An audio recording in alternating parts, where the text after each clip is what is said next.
Hello students. Today we will discuss about class 10th history, print culture and the modern world. So previous part we were discussed half of the part of the chapter. Now we will go ahead of that. So discussing further more concepts. So James Augustus Hickey, so he did a lot of publishing work.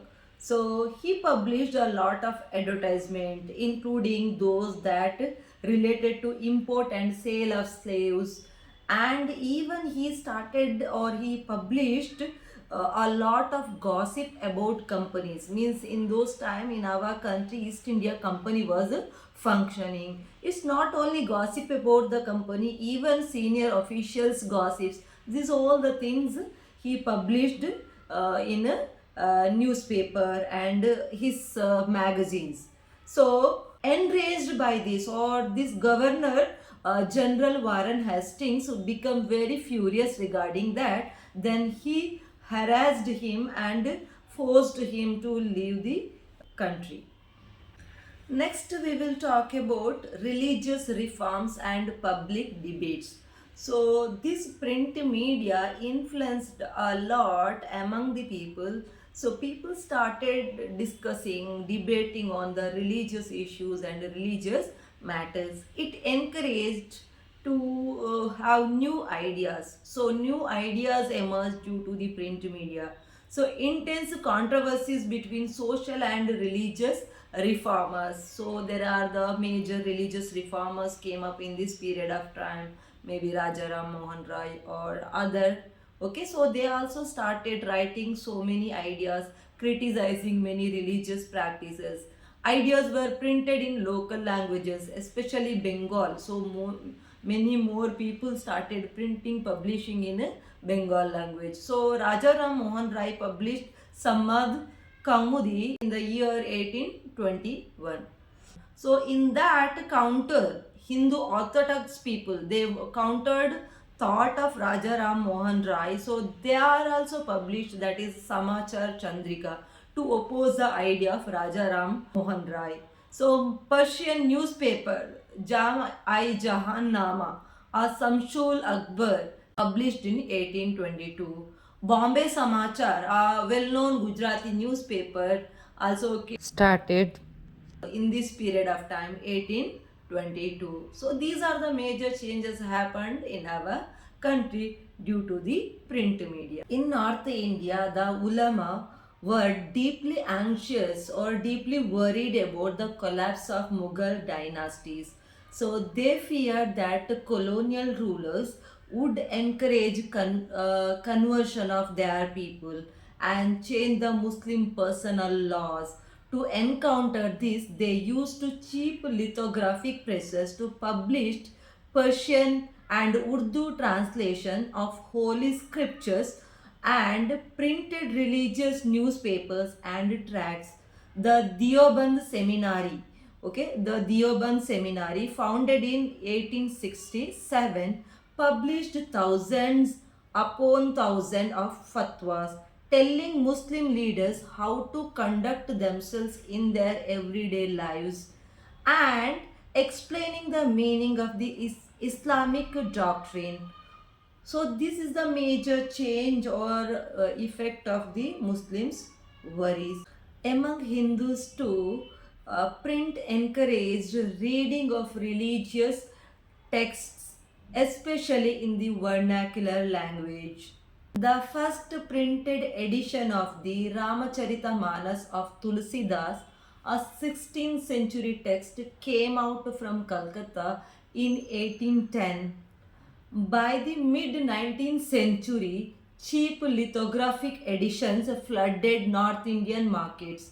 From the 1880s, the Naval Kishore Press at Lucknow and the Sri Venkateshwara Press in Bombay published numerous religious texts in vernacular language. In their printed and portable form, these could be read easily by faithful at any place or any time. They could also be read out to large group of illiterate men and women.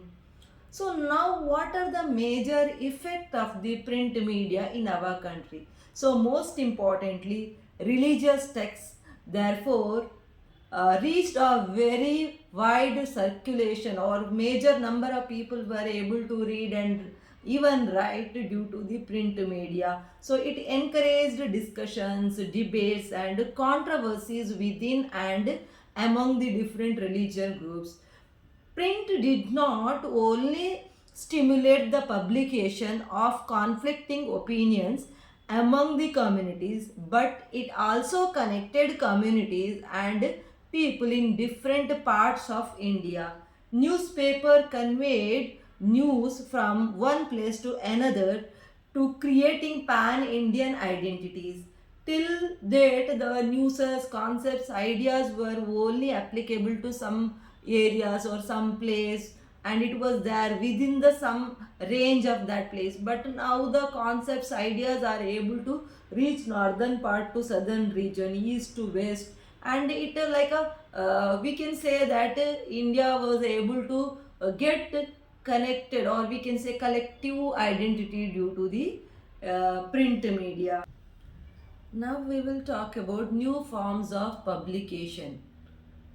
Other new literary forms also entered the world of reading: lyrics, short stories, essays about social and political matters. By end of the 19th century, new visual culture was taking shape.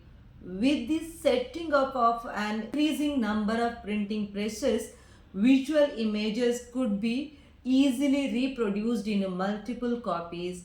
Painters like Raja Ravi Verma produced images for mass circulation. By the 1870s, caricatures and cartoons were being published in journals and newspapers commenting on social and political issues.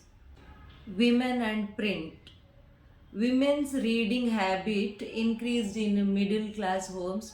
Most liberated husbands and fathers supported some of the women so they could get educated.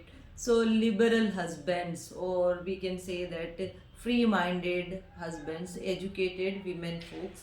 So, now here we can take one example. Rashundari Devi, a young married girl in an Orthodox household, learned to read and write in secretly of her kitchen. Later, she wrote her autobiography Amar Jiban, which was published in 1876. It was the full-length autobiography published in the Bengali language. So, some other writers, well-known writers in those times, that is Tarabai Shinde from Maharashtra, Pandita Ramabai from Maharashtra, Kailash Bashini Devi from Bengal. These are the major women writers who wrote about miserable lives of women, the struggle of middle class women, and so pain of the rich Hindu women especially. So they criticize that women suffering from many problems in those times. So, what are the major concepts they discussed in their writings? So, as I said, these are the some of the major. Other than women's education, widowhood and widow remarriage, the national movement, household and fashion lesson. Okay, so these all the concepts were discussed. Now, social reformers' influence, or social reformers brought what kind of changes in those times, that we will talk over here. So, well-known social reformer in that time, Jyotiba Phule, so pioneer of low-caste movement for Dalits, he wrote about the injustice of low caste in his book Gulamgiri, which was published in the year 1871. So B.R. Ambedkar in Maharashtra contributed to reform or uplift the Dalit. Now E.V. Ramaswamy Naikar in Madras, or he is well known as the Periyar, he is also contributed to eradicate casteism among the Indians. Then Kashi Baba, a Kanpur mill worker, wrote and published Chote aur Bade Ka Sawal in 1838. And if we talk next furthermore, Sudarshan Chakra, a group of mill workers published a collection called Sachi Kavitaye. So these are the, and one of the Punjab writer Ram Chadda published fast selling Sri Dharma Vichar to teach women how to be obedient wives. Now we will talk about print and censorship. When you are talking about print and censorship, print already we were discussed. What do you mean by censorship? Censorship means prohibition. It can be prohibition of idea or prohibition of any books, any magazine, or prohibition of some part of the magazine, some part of the books. So now British government thought about pass act related to books, magazines or print media. So before 1798, the colonial state under the East India Company was not too worried or concerned about the censorship. But by the 1820s, Calcutta Supreme Court passed certain regulation to control press freedom, and the company began encouraging publications of newspapers that would celebrate British rule. So, in the positive way of British rule, they wanted to have books and publications. In 1835, faced with the urgent petition by editors of English and vernacular newspapers, Governor General Bentinck agreed to revise press laws. Thomas Macaulay, a liberal colonial official, formulated new rules that censored the earlier freedoms. After the revolt of 1857, the attitude to freedom of the press changed. Enraged Englishmen demanded a clampdown on native press. In 1878, the Vernacular Press Act was passed, modeled on the Irish press laws.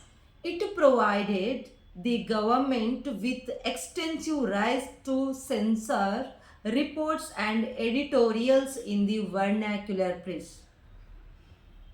Despite repressive measures, nationalist newspapers grew in numbers in all parts of India. They reported on colonial misrule and encouraged nationalist activities.